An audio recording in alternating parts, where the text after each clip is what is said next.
चुल्लू भर पानी लेकर डूब मरना चाहिए और अल्लाह आपको आखिर में यही कहूँगी, अल्लाह आपको गरक करेगा। भी मेरा ख्वाब उसी तरह से ज़िंदा है, आज भी मेरी ख्वाहिश उसी तरह से है कि जनरल रहील शरीफ जो हैं वो मेरे आइडियल हैं। मैं उनसे मिलने की भी ख्वाहिश रखती हूँ और मैं आर्मी का यूनिफ़ॉर्म पहनने की बेहद ख्वाहिश रखती हूँ, क्योंकि मुझे बहुत शौक़ है जुनून की हद तक अपने मुल्क के लिए काम करने का और अपने मुल्क की हिफ़ाज़त में जो है वो मुहाफ़िज़ बन के हिस्सा लेने का। और इकरार हसन को जो डोनेशन हुई थी वो मेरी बेटी की 1 करोड़ 10 लाख हुई थी डोनेशन मेरी बेटी यास्मीन की। इकरार हसन जो है ना, उसने झूठे चेक बना के मीडिया पे डाले। इकरार हसन ने हमें कोई पैसे नहीं दिए। इकरार हसन ने हमें बहुत ज़्यादा धमकी दी हैं और इसके बंदे हमारे घर तक पहुँचे हैं, हमें कत्ल करवाने की धमकियाँ मिली हैं।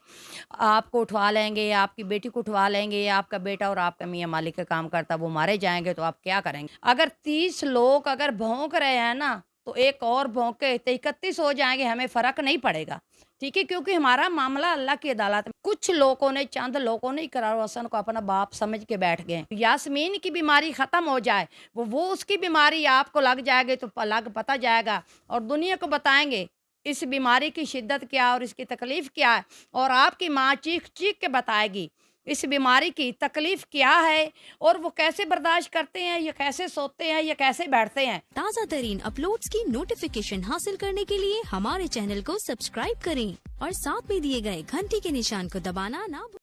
अस्सलाम वालेकुम नाज़रीन, मैं हूं आपका मेज़बान अहमद गौहर। आप देख रहे हैं पीसफुल पाकिस्तान। नाज़रीन, आज मैं अल्फा जुगियाँ गांव में मौजूद हूं जो कि डिफेंस एड के बिल्कुल साथ लगता है और मेरे साथ इस वक्त एक ऐसी बहन मौजूद है कि जो एक पिछले 60 साल से एक अजीबो-गरीब बीमारी में मुब्तला है और इलाज ना होने की वजह से बेचारी 24 घंटे इसी बेड के ऊपर लेटी रहती है। ये इनसे बात करते हैं, इनसे जानते हैं बीमारी क्या है, कैसे लगी और इसका इलाज अब तक क्यों नहीं हो सका। अस्सलाम वालेकुम।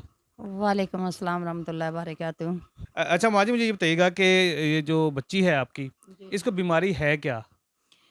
इसको ये 9वीं क्लास की स्टूडेंट है और ये स्कूल जा रही थी 2014 में। ठीक है। तो जब फर्स्ट टाइम इसको खून की उल्टी आई तो हम इसको गंगा राम हॉस्पिटल लेके गए और उन लोगों ने हमें शेख ज़ायद हॉस्पिटल भेज दिया।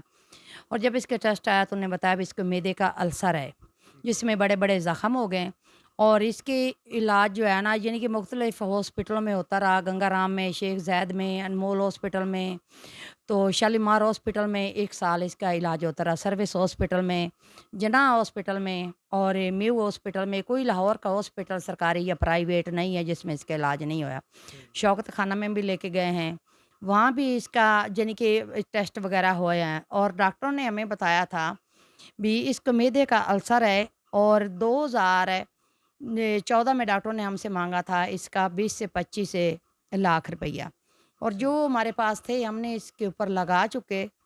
तो उसके बाद बच्ची जो है उसकी कंडीशन वैसी की वैसी थी और वो पढ़ लिख के, उसके ख्वाब थे पढ़ लिख के आर्मी में जाना चाहती थी। तो वल्लाह अलम अल्लाह को क्या मंज़ूर था। तो अल्लाह की रज़ा में राज़ी हैं, अल्लाह पाक पे कोई गिला शिकवा नहीं है। अल्लाह ने बीमारी दी है तो वो शफ़ा भी देगा इंशाअल्लाह ताला। बेसिकली वजह क्या बनी मेडिकल अल्सर किस वजह से हुआ?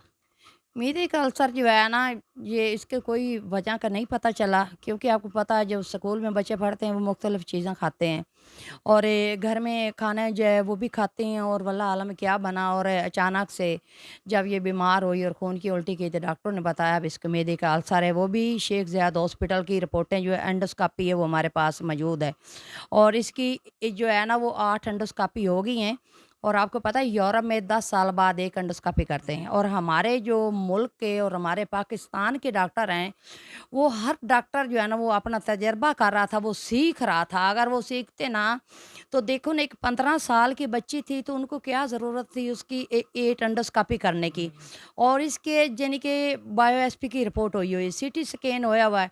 कोई इसका ऐसा टेस्ट नहीं है जो उन लोगों ने नहीं किया और शालीमार हॉस्पिटल में भी ये 1 साल रही है। वहाँ डॉक्टर हारून यूसुफ है, डॉक्टर इफ्तिखार है और डॉक्टर काफ़ी हैं, जिनके मैं अभी नाम नहीं ले सकती। आपको पता है ज़्यादा डॉक्टरों का नाम लो तो वो बुरा मना जाते हैं। तो इस तरीके से बस इसका इलाज चलता रहा है और अभी भी चल रहा है। आँखों से खून 2016 में इसको आना शुरू हुआ है। पहले इसको खून की उल्टी आती थी। 2016 में इसकी आँखों से खून आना शुरू हुआ तो जब हॉस्पिटल में थे तो डॉक्टरों ने कोई टीम आई बाहर की, तो डॉक्टर ने बताया भई ये एक बच्ची है तो आप इसको चेक करें। और वो शालीमार में भी उन लोगों ने चेक किया और सर्विस हॉस्पिटल में भी चेक किया। उन्होंने बताया भी इसके ना दिमाग में कोई वेन है जो डैमेज हो जाती है, तो जिसकी वजह से इसकी आँखों से खून आता है। और पाकिस्तान में ना तो कोई डॉक्टर है इस चीज़ का, इस बीमारी का। और दुनिया की ये 2 बच्ची थी, एक इंडियन बच्ची थी और दूसरी ये बच्ची हमारे पाकिस्तान की, जिनकी जिसकी आँखों से खून आता है, और तीसरा कोई और बच्चा है ही नहीं है। और अगर जब भी कोई बीमारी नहीं है, तो हॉस्पिटल नहीं है, डॉक्टर नहीं है, तो इलाज किसने करना है? इलाज ही नहीं है। उन्होंने कहा भी इसका इलाज जो है ना, वो अमेरिका के किसी हॉस्पिटल से होगा, लेकिन पाकिस्तान में इसका इलाज नहीं है। पाकिस्तान में इसका इलाज नहीं है और अमेरिका जाने की हमारी हैसियत नहीं है, तो इस वजह से ये बच्ची इसी तरह लेटी हुई है। जी, जी। पाकिस्तान में इसका इलाज जितना हम करा सकते थे अपने तौर पे हमने करवाया है। और जो हमारी जमा पूँजी थी वो हम इसके ऊपर लगा चुके हैं। और जो इसको फिर कुछ साल है, यानी कि इसके 2016 से बाद 17 में डॉक्टरों ने हमें बताया सर्विस हॉस्पिटल में भी इसका जो जिगर है ना, वो भी यानी कि ब्लीड कर रहा है, इसका जिगर डैमेज हो रहा है। और उसके साथ हेपेटाइटिस सी जो है वो भी इसको है, और मैदे का अल्सर है, और इसका जिगर भी डैमेज हो रहा है, और काफ़ी बीमारियां हैं जिनका मैं मीडिया पे नहीं बता सकती। तो काफ़ी मसले मसले आते हैं जो डॉक्टरों ने बताया था। आपको पता है एक रिपोर्ट कराओ तो आए दिन वो नई बीमारी जन्म लेती थी। जी, ज़ाहिर डेली दवाइयाँ खा रही है, तो कोई ना कोई नई बीमारी नई सी बिल्कुल। लगती जा रही है। अच्छा, मुझे ये बताइएगा कि पिछले दिनों इकरारुल हसन के ने भी आपकी हेल्प वगैरह करवाई थी काफ़ी सारी, तो उससे भी इलाज मुमकिन नहीं हुआ आपका? नहीं, पहले नंबर तो मैं आपको बताना चाहती हूँ और तमाम मेरे देखने और सुनने वाले बहन-भाइयों को, बुज़ुर्गों को, और जो पाकिस्तान में हैं, जो पाकिस्तान से बाहर हैं, उन लोगों के आगे एक माँ की और एक बहन की और एक बेटी की रिक्वेस्ट है। आप कोई भी बात हो ना तो उसकी गहराई तक पहुँचे करो, तो उसके बाद कोई भी आपने एक्शन लेना है या कोई बात करनी तो उसके बाद की करो, वन साइड पे आप बात ना की करो। क्योंकि आपने भी मरना है, हमने भी मरना है, ये दुनिया फ़ानी छोड़ के सब ने चले जाना है। और इकरार हसन की बात रही, और आपको पता है ना वो जैसे कहते हैं ना, जिसके पास पैसा है कानून भी उसी का है और माँ भी उसी की है। और इकरार हसन जो है ना, उसके पास एक मैक की और एक कैमरे की ताकत थी, उसके पास एक चैनल की ताकत थी। इकरार हसन के पास है, हमने उस इकरार हसन हमें खुद बुलाया था 2016 में, वो खुद बुलाया 2016 2 जुलाई को, उन शान रमज़ान में इकरार हसन ने हमें खुद बुलाया था। उसकी टीम आई थी, फैसल भट्टी हमारे घर, हमें वो लेके गए थे। और इकरार हसन को जो डोनेशन हुई थी वो मेरी बेटी की 1 करोड़ 10 लाख हुई थी डोनेशन, मेरी बेटी यास्मीन की। और मैं या एयरलाइन पे हम गए भी हैं, एयरलाइन पे आए में जिसकी टिकटें सारी हमारे पास, वो सब चीज़ें हमारे पास मौजूद पड़ी हैं। और वहाँ पे रजेंट प्लाज़ा था जिस जगह पे हम रहे हैं। और इकरार हसन जो वीडियो बनाई है कुछ अरसा पहले, उसने कहा जी ये मांग के आए थे, और अल्लाह देख भी रहा, अल्लाह सुन भी रहा, फरिश्ते लिख भी रहे हैं, आखिरत में ज़रूर हिसाब होगा। और हमारे पास वो सब सबूत जो है ना हमारे पास मौजूद हैं। और इकरार हसन के मैं उसके मौजू पे इसलिए बात नहीं करना चाहती क्योंकि मैंने मामला आप अल्लाह की अदालत में छोड़ दिया। अल्लाह ताला जो है ना, वो तो कुरान पाक में फरमाता ना, एक इंसान की जान बचानी, पूरी इंसानियत की जान बचानी। अगर आपसे कुछ नहीं हो सकता तो मामला अल्लाह पे छोड़ दो। अल्लाह जो है ना उसका हिसाब बेहतर कर देता है, और बेहतर भी नहीं बेहतरीन कर देता है। तो इकरार हसन जो है ना, उसने झूठे चेक बना के मीडिया पे डाले। इकरार हसन ने हमें कोई पैसे नहीं दिए, और उसने झूठा फेम हासिल करने लिए उसने अपने चैनल पे बैठ के एक उसने वो क्या उसका नाम है, सरेआम उसने कर दिया। तो देखिए सरेआम वो होता है जैसे आप हमारे घर अभी आए हैं, ठीक है? जैसे अक्सर मीडिया वाले हमारे घर आते हैं ना, इस तरह हमारे घर बैठ के इसी जगह पे बैठ के इसकी बैक साइड लोग देख रहे हैं, और इसी जगह पे बैठ के वो सरेआम करता, तो वो सरेआम होता। इकरार हसन ने हमें पैसे नहीं दिए, और सिर्फ़ मैं पहले भी बता चुकी हूँ, इकरार हसन ने हमें 12 लाख रुपया उसकी टीम ने दिया था, जिसमें कामरान था, और क्या है उसका नाम है, उनका एक प्रोड्यूसर था वसीम, सैयद वसीम कैसर वो था, और लोग आए थे। और जिन लोगों को नहीं यकीन है वो लोग आए हमारे पास, हमारे घर के दरवाजे 24 आवर ओपन है, हमारे साथ बैठ के वो बात करें। और जो इकरार हसन कह रहा है ना जी इनको इतने पैसे मिले, तो मैं कहती हूँ अल्लाह से डरो। अगर हमें पैसे मिलते तो हम अपनी बेटी के इलाज करवाते। कौन माँ है जिसका दिल चाहता है मैं किसी से भीख मांगूं या किसी से मैं सदका खैरात लूँ? किसी का दिल नहीं चाहता। हम ही इस मुल्क के शहरी हैं, हम पाकिस्तानी हैं, हमें भी जीने का हक है। ना कि इकरार हसन को सिर्फ जीने का हक है, हमें भी जीने का हक है, और मेरी बेटी को भी जीने का हक है। तो मैं इकरार हसन को कुछ नहीं कहना चाहती, क्योंकि मेरा मामला जो है ना वो अल्लाह की अदालत में है। तो अल्लाह जो है ना वो बेहतरीन फैसला कर देगा, और तमाम लोग देखोगे जब उसका फैसला होगा। अच्छा मुझे बताइएगा 1 करोड़ 10 लाख रुपए आपको डोनेशन इकट्ठी हुई है, उसमें से सिर्फ 12 लाख रुपया वो जो प्रोड्यूसर ने आपको दिया है, इकरार सर के पास जो डोनेशन आई है उसमें से आपको कुछ नहीं मिला। नहीं, नहीं, इकरार हसन के पास से हमें कुछ भी नहीं मिला, ना इकरार हसन हमारे पास आया। मैंने 2017 में इसको नोटिस करवाया, 2020 में मैंने नोटिस करवाया इकरार हसन को, और इकरार हसन ने हमें बहुत ज़्यादा धमकी दी हैं और इसके बंदे हमारे घर तक पहुँचे हैं, हमें कत्ल करवाने की धमकियाँ मिली हैं। आपको उठवा लेंगे, आपकी बेटी को उठवा लेंगे, आपका बेटा और आपका मियाँ मालिक का काम करता है, वो मारे जाएँगे तो आप क्या करेंगे? सिर्फ इस वजह से कि आप ये ना बताएं आगे के पैसे जो हमें नहीं मिले। जी, जी, आप खामोश हो जाएँ, सिर्फ़ मेरी आवाज़ वो दबाना चाहते हैं, हमें वो ब्लैकमेल करना चाहते हैं, अंडर प्रेशर करना चाहते हैं, और जिसका दिल चाहता है वो आके देख लें। इकरार हसन बता रहा था इनका अपना घर है, वो भी इनने बहुत महँगा और वीआईपी फर्नीचर लिया है। वो इन्हीं और पैसों से लिया ना, गरीबों को सामने करके डोनेशन इकट्ठी करके आपको 10 लाख दे दिया, किसी को 5 लाख दे दिया, करोड़ रुपए अपनी जेब में डाल लिया। बिल्कुल इसी तरीके से, और हमारा आप भी देख रहे हैं और हमारे मोहल्ले से भी पूछ लें, ये जो हमारा घर है हम रेंट पे रह रहे हैं, ठीक है? मेरा अल्लाह देख रहा है और अल्लाह सुन भी रहा है, फरिश्ते लिख रहे हैं। तो जिसका दिल चाहता है ना, जो मुल्क से बाहर लोग हैं, जो मुल्क के अंदर हैं, जिसका दिल चाहता है, हमारा घर लाहौर में है, डीएचए फेज़ 8 के साथ बिल्कुल हमारा घर है। किसी से भी पूछें तो सजपाल में हम रहते हैं। तो जिसका दिल चाहता है वो आके मेरी बेटी को मिले और उसके बाद वो फ़ैसला करे। आया मेरी बेटी अगर वो इलाज की हकदार है, तो मेरी बेटी का इलाज करवाएँ, अगर वो इस चीज़ की हकदार नहीं है, तो आप बेशक इलाज ना करवाएँ। क्योंकि अल्लाह ताला तो है ना, जब किसी को पूरी कायनात छोड़ देती है ना, तो जो दोनों जहानों का मालिक है वो नहीं छोड़ता, हमेशा अल्लाह उसका साथ देता है। तो हमें अल्लाह ने नहीं छोड़ा, इकरार हुसैन जो मर्ज़ी बोले। और कुछ लोग ऐसे हैं, जो जैसे कहते हैं ना, वो पंजाबी में कहते हैं, अगर 30 लोग अगर भौंक रहे हैं ना, तो एक और भौंके तो 31 हो जाएँगे, हमें फ़र्क नहीं पड़ेगा, ठीक है? क्योंकि हमारा मामला अल्लाह की अदालत में। कुछ लोगों ने, चंद लोगों ने इकरार हुसैन को अपना बाप समझ के बैठ गए। नाज़रीन मैं सिर्फ इतना ही कहूँगा कि शर्म आनी चाहिए कि एक बेचारी परेशान हाल माँ है और एक छोटी सी बच्ची है, 15 साल उसकी एज थी जब ये मामला हुआ, उस वक्त तो मेरे ख्याल 20 या 22 साल की होगी।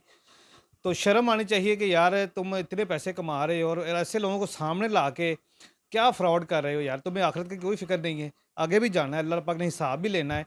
और ऐसे जो पैसे होते हैं ना, जिस तरह का फ्रॉड का पैसा होता है वो निकल जाता है। और आपके साथ जो मामला हो रहे, मेरा तो ख्याल है कि किसी गरीब की बददुआ ही लग रही है आपको, और आगे मजीद लगेंगी आपको।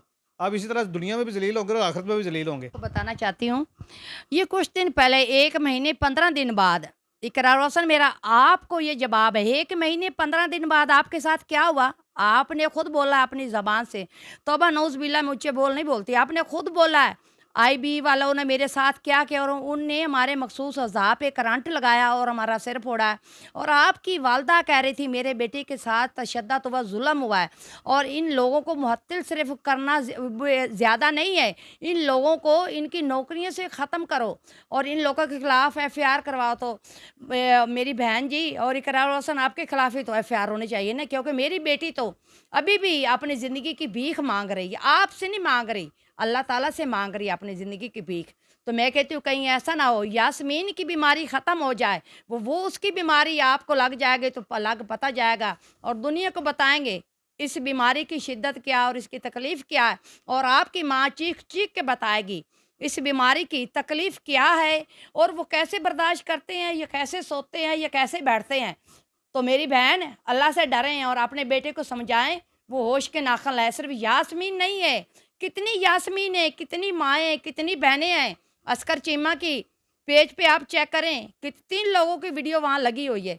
और मैं उस बच्चे का शुक्रिया अदा करती हूँ, अस्कर चीमा का, जो कहाँ से आया है और यहाँ तक पहुँचा है, और उसने हमारी आवाज़ बनाया, और उसको भी इकरार हुसैन ने 2 करोड़ का नोटिस करवाया। और आपको शर्म आनी चाहिए, चुल्लू भर पानी लेकर डूब मरना चाहिए, और अल्लाह आपको, आखिर में यही कहूँगी, अल्लाह आपको गरक करेगा।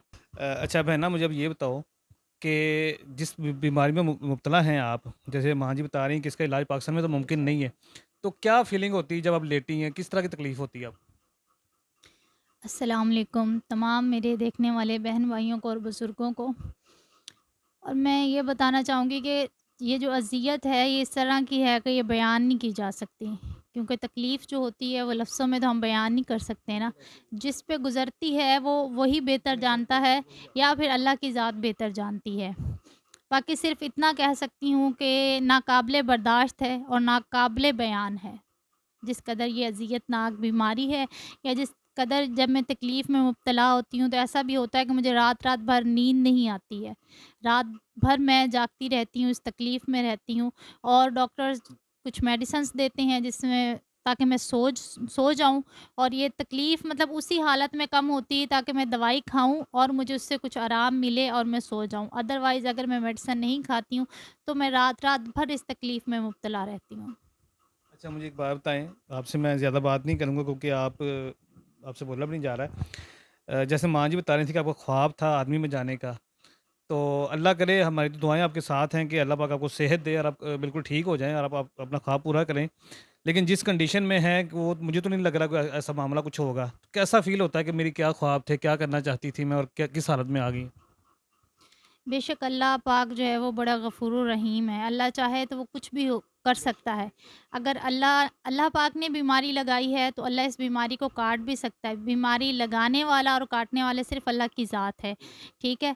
और मेरा ख्वाब था और है भी क्योंकि मेरा अल्लाह पे यकीन है और अकीदा है कि अल्लाह पाक जब चाहेंगे मेरी बीमारी ख़त्म हो जाएगी तो इंशाअल्लाह ताला मैं पढ़ लिख के आर्मी में जाऊँगी।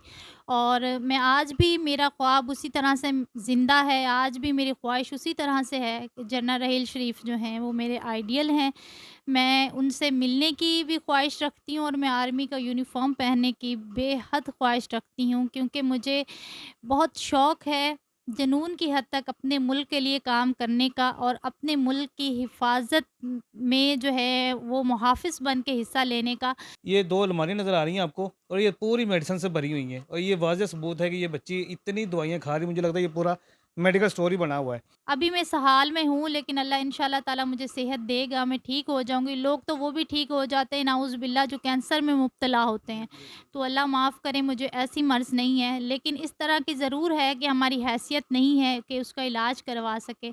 लेकिन ये है कि अल्लाह ने जिनको देने वाला बनाया है, जिनको अल्लाह ने इतना दिया हुआ है कि वो उनके ज़रिए अल्लाह मुझ तक पहुँचा के और मेरी मदद करवा के मेरा इलाज अल्लाह पाक करवा सकते हैं। और वो लोग जो अपने रब को राज़ी करना चाहते हैं, मेरी उनसे आज भी इस इंटरव्यू के दौरान भी रिक्वेस्ट है कि मैं बीमार हूँ, अगर आप लोग चाहें तो अपने थ्रू मेरी रिपोर्ट्स करवा के ये आप लोग क्लियर कर सकते हैं कि मुझे बीमारी है कि नहीं। और हर जो बीमारी है वो मैं मीडिया पे नहीं बता सकती हूँ क्योंकि बहुत से जैसे मेरी वालिदा ने कहा ऐसे मसले हैं जो मैं किसी के साथ शेयर नहीं कर सकती हूँ और बाकी जो हैं वो मीडिया पे मैं 2014 से शेयर कर रही हूँ। तो अगर कोई अल्लाह की रज़ा की खातिर मेरी हेल्प करना चाहता है तो वो मेरे इलाज के लिए मदद करे। अगर कोई इलाज करवाना चाहता है तो वो इलाज करवाए। ना सिर्फ़ ये मेरी रिक्वेस्ट पाकिस्तान में रहने वाले बुज़ुर्ग हज़रात और बहन-भाइयों से है बल्कि जो बाहर के मुल्क में रहते हैं, आउट ऑफ़ कंट्री में रहते हैं, मेरी उनसे भी रिक्वेस्ट है क्योंकि मैं पढ़ लिख के आर्मी में जाना चाहती हूँ। और सबसे बड़ी बात ये है कि मैं अपनी ज़िंदगी को बिल्कुल उसी तरह से गुज़ारना चाहती हूँ जैसे कि पहले थी।